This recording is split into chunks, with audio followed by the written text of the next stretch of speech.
So one thing differently I want to do for Black History Month this year was that I want to do trade talking with black characters or with a mainly black character team. And for this video, I'm going to be talking about Luke Cage Second Chances, a series that came out in the 90s for Luke Cage. So the series is called Cage, and obviously it's about Luke Cage. And this was a time when in the 90s where that his character was kind of waning down, so they tried to get this series out to make him popular again.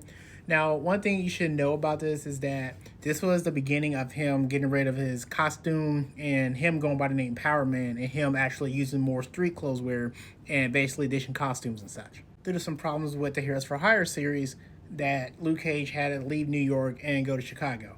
And with this, he was more like a freelancer as he would just pretty much help around. Obviously, he would get paid for it majority of the time.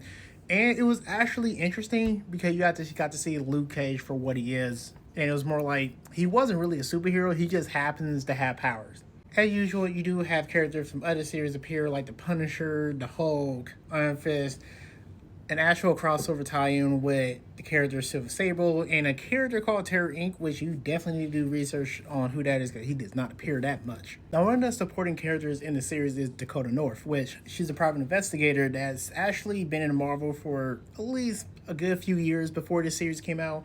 But it was one of those things where that is like, she was a character, but a lot of people didn't know exactly who she was yet. Luke Cage dealt with a lot of people in this series. He dealt with Tombstone, shown here, Rhino, he even fought the Hulk. On top of that, one of the main villains of the series was Hardcore. What made him dangerous to Luke Cage was the fact that he actually had weapons that could pierce his skin, or to the point where it can just really, really hurt him. And he was very crazy, so it really made the comics more interesting to read when he was in it. So if you're a Luke Cage fan, I do recommend getting this. It does have some good story in it and some good characters that appear throughout the series. If you do plan on collecting it, there are only 2 trades of the series. You have Volume 1 and you have Volume 2 of it. But if you rather read online, they do have it on the Marvel Unlimited app.